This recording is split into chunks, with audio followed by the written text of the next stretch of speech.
de la Gran Pirámide no sabemos dónde están las esquinas. Calculamos con un 95% de posibilidades de acierto dónde están aproximadamente. Y a partir de ahí se tiran rayas y se tiran líneas y tenemos las dimensiones de la pirámide.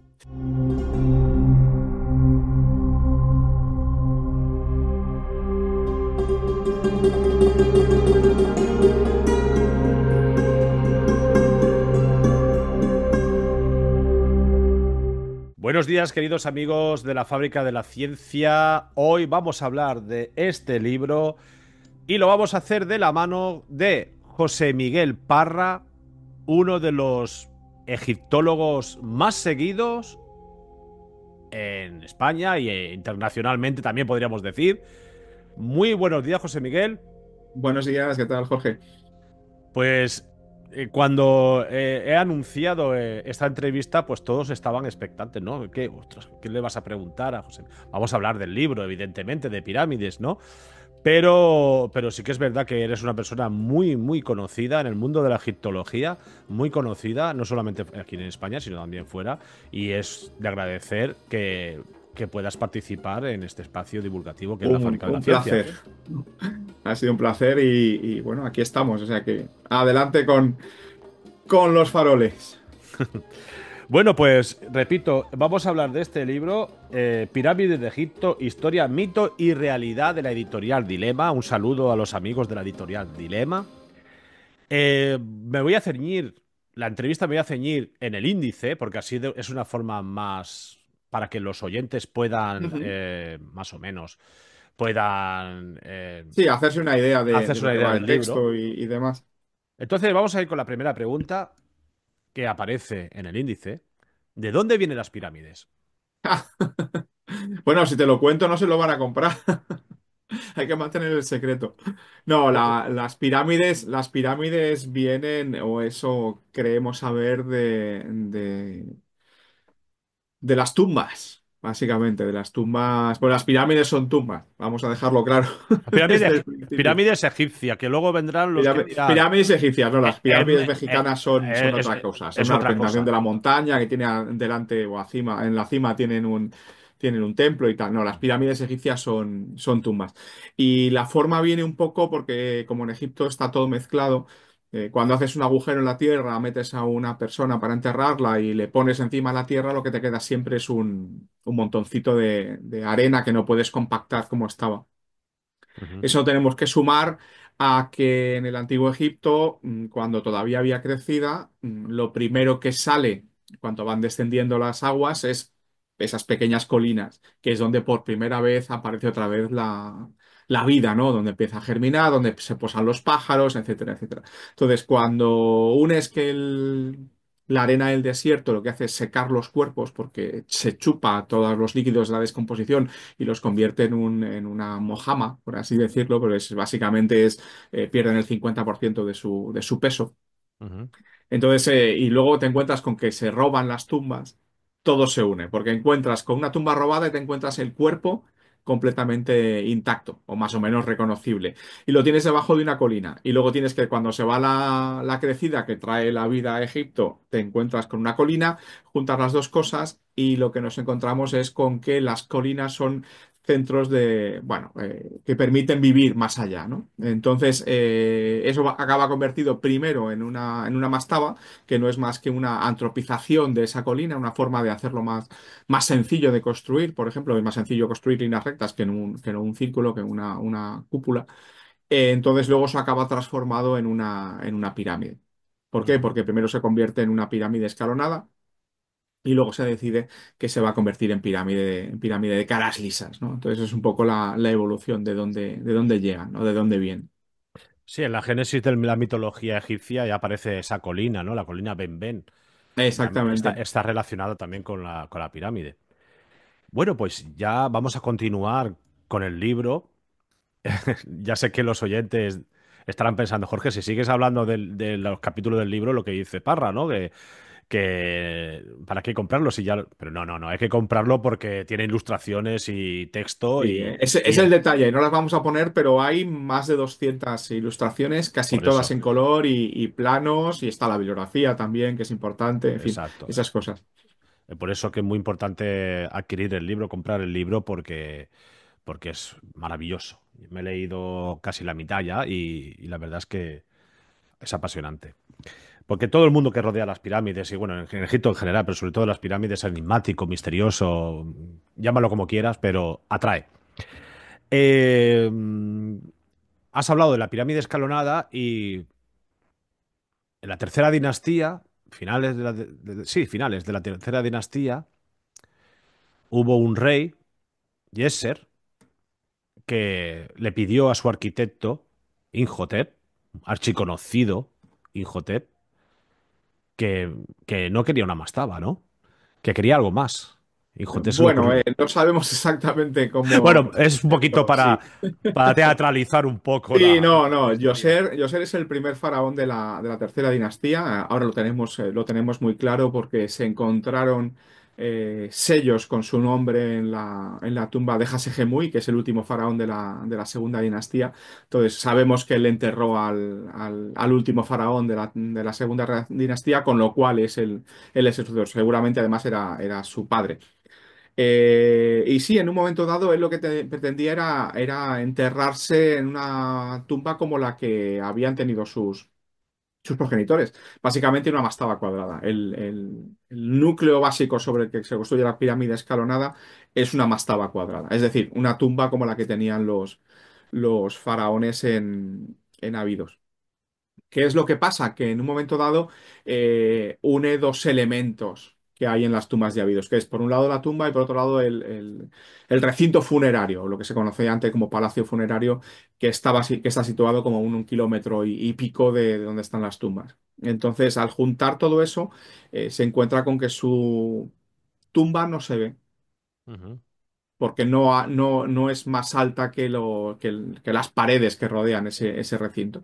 Y no sabemos si por culpa suya, por culpa de Imhotep o por qué, decidieron que iban a darle más altura. Entonces, no es que se construyeran cuatro mastabas una encima de otra, porque la primera etapa de construcción de la pirámide escalonada, que son cuatro escalones, lo que hizo fue directamente construir cuatro escalones encima de esa pirámide, de esa mastaba original. Y ni siquiera es la primera de las variaciones, porque primero la amplió hacia el este, para tapar unos pozos que donde había enterrado a familia. Luego le añadió un revestimiento general a todo eso y luego encima es cuando construyó esos cuatro escalones. Y antes casi de que estuvieran terminados los cuatro escalones, se decidió que iban a ser seis escalones. Y ese es el resultado final. Fue una evolución. Pero lo que quería en principio era enterrarse bajo la mastaba típica que habían tenido sus antecesores. ¿Qué es lo que pasa? Que los textos de las pirámides, aunque aparecen en la quinta dinastía, en el último faraón, en la pirámide del último faraón, Unis o Unas, ya se estaban recopilando. Entonces, la forma escalonada es perfecta porque en los textos, como se verá después, es el modo que tiene el faraón, o uno de los modos que tiene el faraón, es utilizar una escalera, una escala, para subir al firmamento y reunirse allí con el resto de faraones o dioses convertidos o faraones convertidos en dioses y dioses en las estrellas circumpolares. Son esas estrellas que están rodeando la estrella polar y que tienen la circunstancia, bueno, la característica, mejor dicho, de que nunca desaparecen del firmamento nocturno. ¿Saben? El ujú. firmamento nocturno es como el diurno, entonces el sol aparece, las estrellas aparecen y desaparecen. Bueno, pues las estrellas circumpolares no, porque están siempre girando o cerca de la estrella polar, entonces lo que hacen es como dar vueltas. Ellos las consideran las imperecederas. Entonces lo que entendían es que el faraón se iba a reunir con ellas y uno de los modos que tenía de hacerlo era a través de esas escaleras, ¿no? Por eso la pirámide escalonada tiene una función no solamente de conservar el cuerpo, sino además de permitirle ascender al firmamento. Tengo que hacer una aclaración. He dicho el último rey de la tercera dinastía. Me he equivocado. El primer rey de la tercera Entonces, dinastía. Perdón. no pasa nada. También desde el punto de vista arquitectónico, ahora vamos a salir un poquito del libro, ¿no? Pero desde el punto de vista arquitectónico, cuando hay mucha gente que dice, ¿tienen relación las pirámides de Egipto con las de México, con las de Guatemala y tal? Mm, no, ni una es... O sea, las de Egipto son tumbas, las otras son centros ceremoniales o incluso hasta observatorios astronómicos, ¿no? Y bueno, ¿y por qué se parecen? ¿Por qué tienen? Porque la forma piramidal, desde el punto de vista arquitectónico, es muy básico, La más estable. la más Es la más estable. estable que, sí, claro. A ver, estamos hablando de una época en la que no tenían acero, Claro. una época en la que no tenían hormigón armado. Entonces, el modo más sencillo de construir en altura es una pirámide escalonada. Ujú. Así de sencillo. Entonces, es además la forma más estable. No hay modo de Eh, tirarla. eh, Entonces, puedes construir en altura y además sabes que no se te va a caer. Y es mucho más sencillo que construir un cono, que construir una bóveda, una cúpula, lo que quieras. claro, es que si fuera una esfera. Hoy se han encontrado tumbas en Egipto que son forma esférica de 150 metros de altura y en México igual, pues dices, ostras, sí que tenían relación porque una esfera sí que es muy complejo Sí, desde el punto de no, vista pero es que además arquitectónico. tenemos que tener en cuenta que es que estamos hablando de 1000 años de distancia cronológica También, y miles de kilómetros, porque no solamente hay un continente, es que además hay un océano entre media. Entonces, no hay ningún tipo de relación entre ninguna. unas y otras.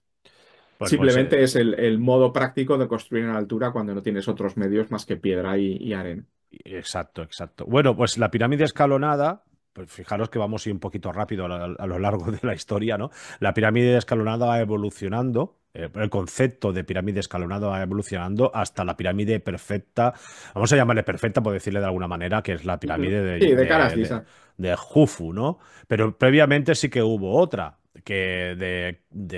bueno, dos, que En era realidad podemos hablarlo hasta tres. tres. Hay un periodo que es fascinante desde el punto de vista de la historia de la arquitectura, que es el periodo en el que se construye la pirámide de Meidum y luego se construye la pirámide romboidal y luego la primera pirámide de caras lisas perfecta, que es la pirámide roja.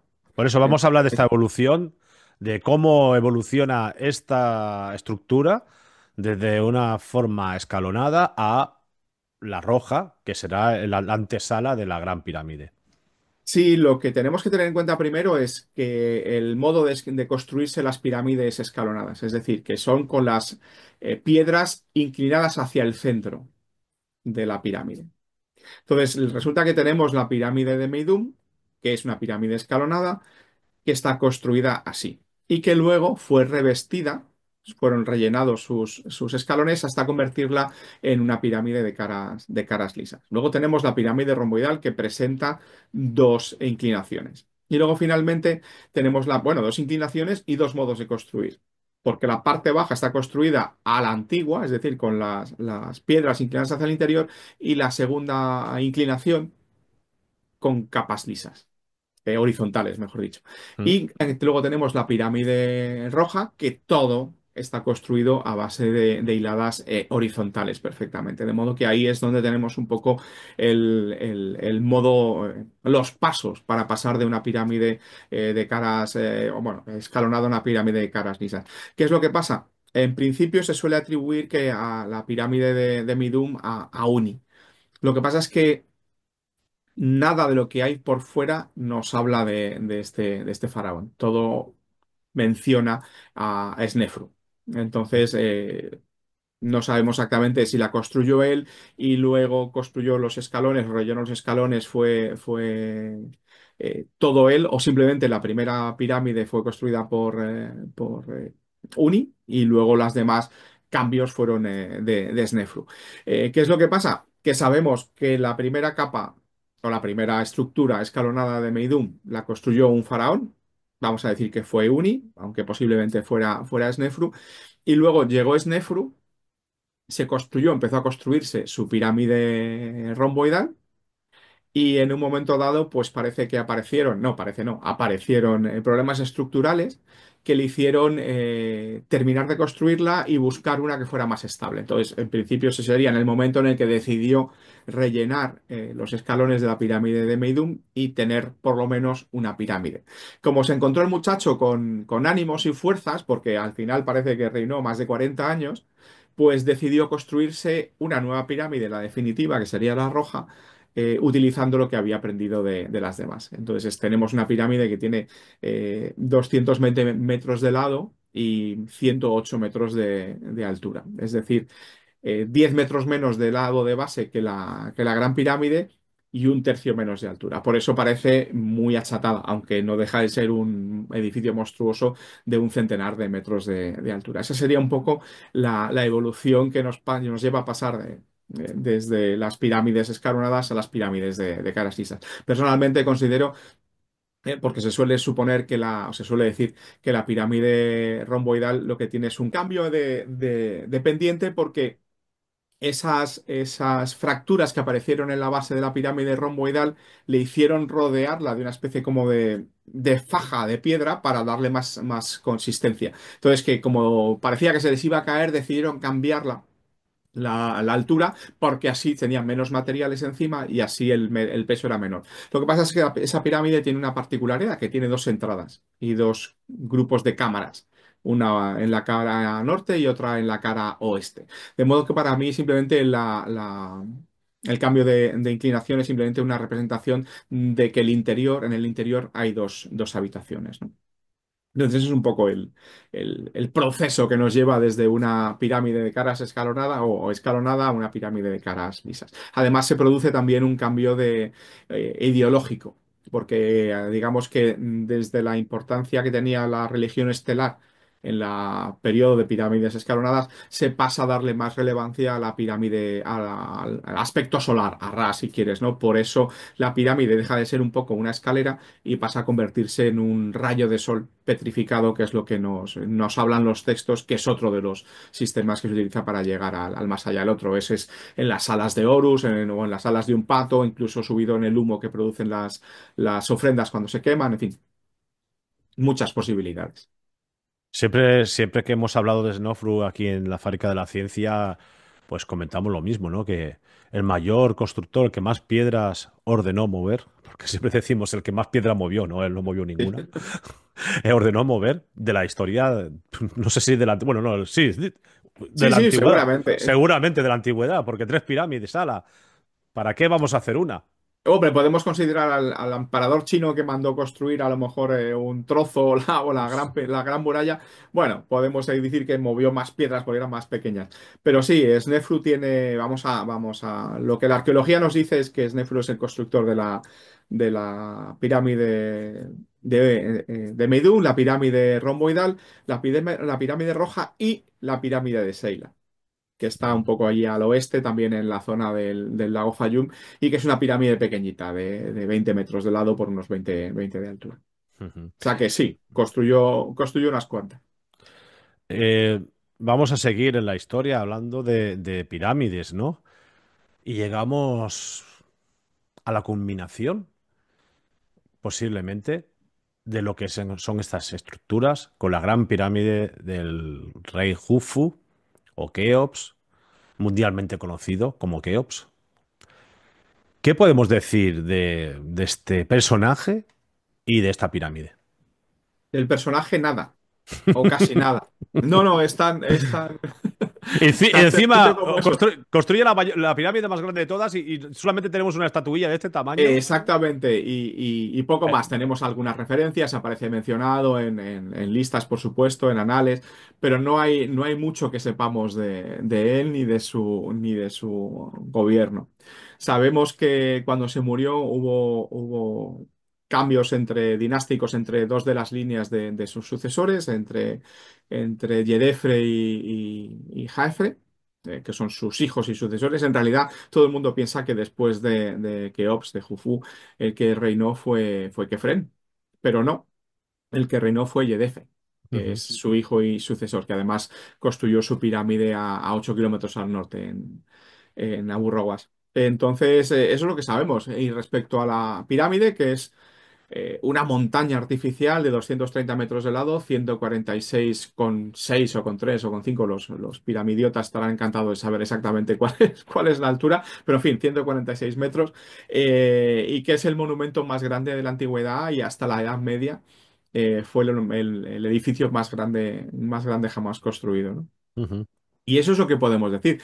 Sabemos que está perfectamente orientada hacia los puntos cardinales. El centro de las caras, no las esquinas, vamos a dejarlo claro. Y no tenemos ni idea exactamente cuánto mide, porque las dimensiones que te he dado, como las de todas las pirámides, son teóricas, porque falta la capa exterior.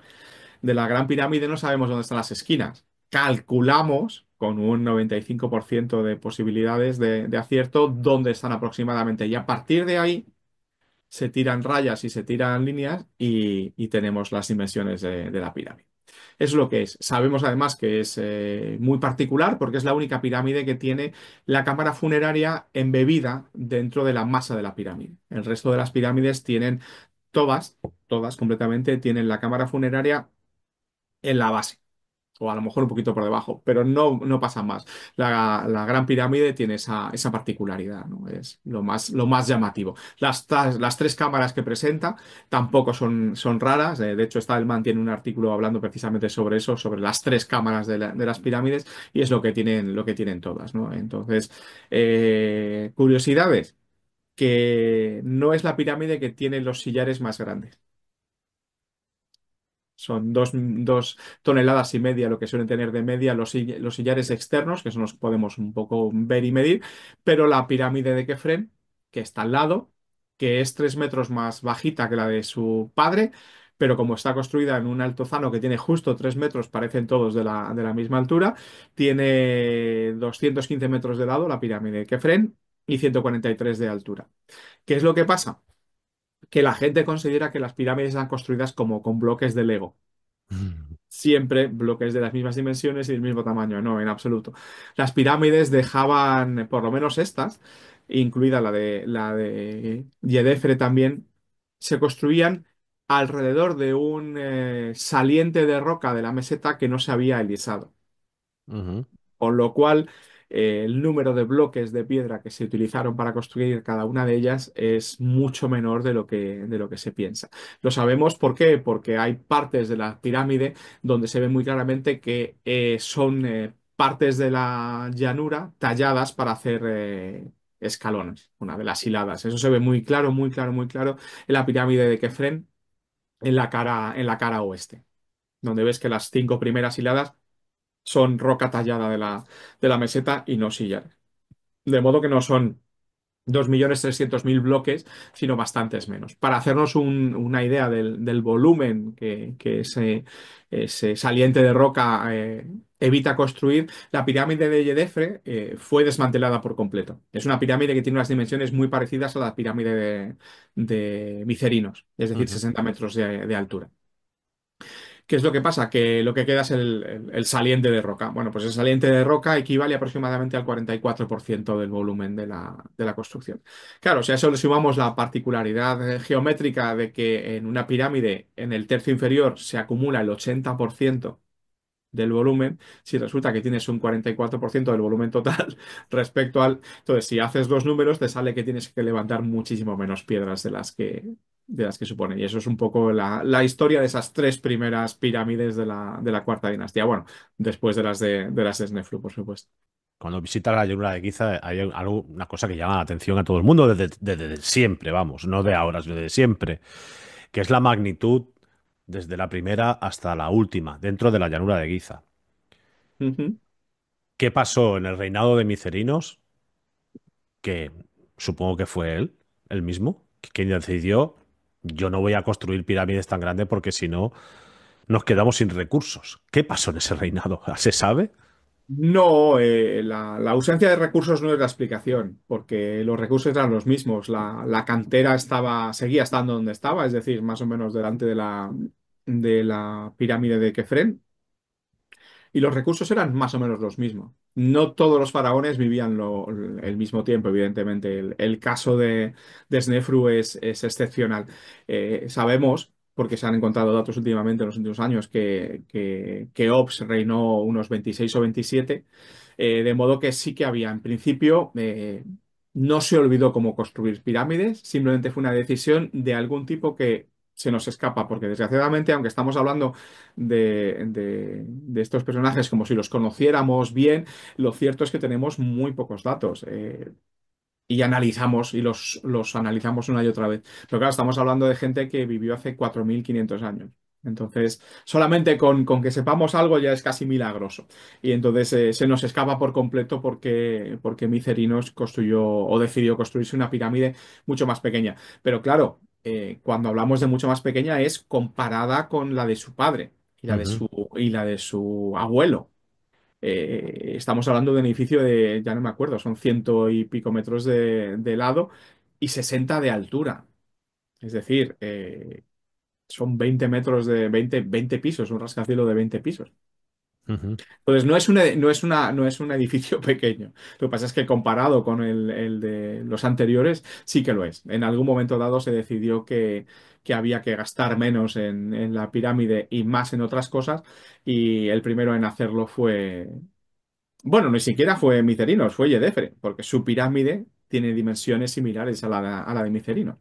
Entonces, la sucesión es un poco rara, porque tenemos un hijo y sucesor de su padre que se aleja de él, eh, elige una necrópolis que está a 8 kilómetros, luego hay otro hijo de otra rama de la familia que se junta, luego hay otro hijo del anterior que se construye una o empieza a construirse, pero no llegó a terminarla en Zahuetelarián, y luego volvemos otra vez a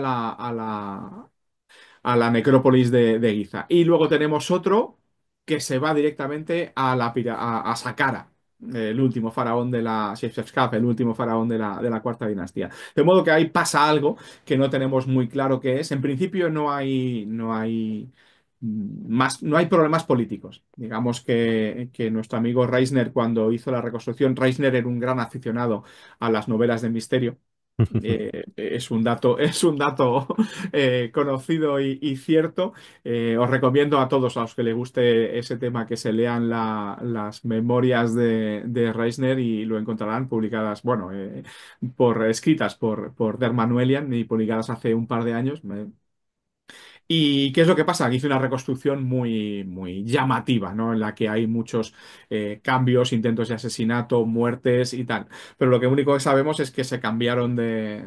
los herederos no fueron directamente el hijo y luego el hijo, sino el hijo, luego el hermano, luego el hijo de uno y luego el hijo del otro. Entonces, lo que sabemos es en la cuarta dinastía hubo estos problemillas. No sabemos por qué, pero en principio no hay mucho cambio político que nos indiquen los monumentos, ¿no? En principio parece que sí que hubo ese cambio entre una rama de la familia y otro, pero fue simplemente un cambio dinástico que no implicó unos cambios políticos llenos de asesinatos y sangre como le gustaba a Reisner, ¿no? Ese es un poco el meollo de la cuarta dinastía, por lo que es importante. Hombre, el traslado de la necrópolis de Agurroas ha dado mucho tema Sí, de bueno, especulación. está más cerca o más enfrente, si quieres, de Heliópolis. La puedes ver desde allá, la puedes entender como si fuera, por un lado, que el faraón quiso alejarse de su padre que se había deificado en vida y quiero hacer no sé qué, o simplemente incluso como una muestra de respeto. Entonces, el dato está ahí, lo puedes interpretar como quieras, ¿no? Pero lo cierto es que luego desde Burro Gas se ve perfectamente la necrópolis de Giza. Y una cosa muy importante que tienen que tener todos los que nos vean es que las pirámides no están colocadas aleatoriamente. Las pirámides siempre están colocadas con referencia a otras pirámides más antiguas. Eso se ve muy claro en Saqqara, donde todas las pirámides están alineadas. Y en el caso de las pirámides de Giza, por ejemplo, la esquina sur-este de las tres, si la unes con una línea, aproximadamente te indica dónde está a- digamos que apunta hacia Heliópolis. Lo mismo sucede con las pirámides de Abusir, pero en este caso es la esquina noroeste, la que apunta hacia Heliópolis, que es la ciudad donde se adora a Ra y la piedra Benben que lo representa un poco en el mundo terrestre. Bueno, entonces eso es, las pirámides no se colocan así porque así, de modo que no sabemos por qué se cambió Yedefra, pero lo cierto es que lo hizo. Otro otra cosa que llama mucho la atención cuando vayas a la llanura de Giza es la esfinge, ¿no? Que también se ha hablado muchísimo sobre esta estatua. ¿Por qué? ¿O se sabe por qué Kefren mandó construir una estatua de estas dimensiones? En cambio, los otros dos no tenemos prácticamente. Sí, tenemos el Templo del Valle, tenemos el templo, la rampa de la Y la calzada de procesión, acceso, pero pero no. bueno, hay un juego de palabras dentro de esa conjunto de esfinge y templo. La gran pirámide, como la llamamos nosotros, pues los egipcios lo conocían como el horizonte de Keops. Ujú, La esfinge es un animal, el león es un animal protector en el antiguo Egipto, que curiosamente tiene delante de él un patio en el que se adora al sol en sus tres manifestaciones, al amanecer, al mediodía y al atardecer. Es decir, que es un horizonte. ujú, La esfinge está protegiendo el horizonte. ¿Qué horizonte es el que hay en Giza? El horizonte de Keops. De modo que lo podemos entender casi como un elemento construido por el hijo para proteger la tumba del padre. ujú. Sería una de las explicaciones. Simplemente, además, es un animal que protege todo, evidentemente, toda la necrópolis. Y sabemos, además, que fue desde hace poco, sabemos que fue Kefren el que la construyó, ¿no? Porque eh, hay un muro de ese templo de la Esfinge que está superpuesto a una parte del muro del templo de Kefren, ¿no? Eso nos indica que es posterior a él. Y de la misma época, sobre todo porque además la petrología nos indica que los bloques del templo de Kefren están construidos con los bloques que se extrajeron de esa cubeta en la que está metida la esfinge, ¿no? Entonces, bueno, toda la arqueología nos indica, ya lo podemos decir con un poco más de seguridad, que fue Kefren el que la construyó. Y lo que es una realidad es que la práctica de construcción de pirámides con el tiempo irá desapareciendo. Bueno, sí, que es verdad que en la época cusita podemos encontrar Ujú. pirámides que no tienen nada que ver en tamaño, ¿no? Pero podemos encontrar en el Sudán algunas pirámides, bastantes, pero la práctica de la construcción de pirámides desaparece. Esto sí que podría Bueno, estar. desaparece, se transforman. Los egipcios son una cultura que nunca desecha nada que les haya servido desde el punto de vista ideológico.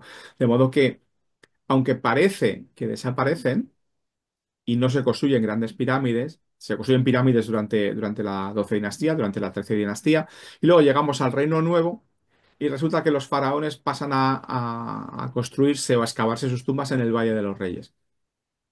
Pero lo hacen debajo de una pirámide. Ujú, Curiosamente, porque cuando uno se pone a mirar la cima, el Kurn, que es como se lo llamamos actualmente, resulta que esa montaña al pie de la cual están excavados las tumbas, están excavadas las tumbas del Valle de los Reyes, tiene una forma piramidal.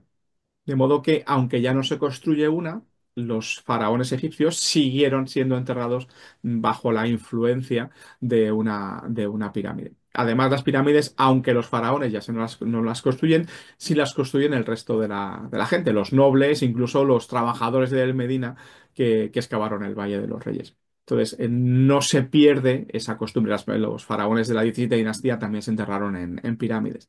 De modo que no se pierde. Lo que se pierde es a lo mejor el modo de construirlas tan gigantescas, pero lo que es la función ascensional, por así decirlo, de la pirámide, no se pierde. ujú. Bueno, esto era como. Esta entrevista es como los fascículos, o sea, cuando las entrega por fascículos, ¿no? Que tenemos una primera, porque se nos ha acabado el tiempo.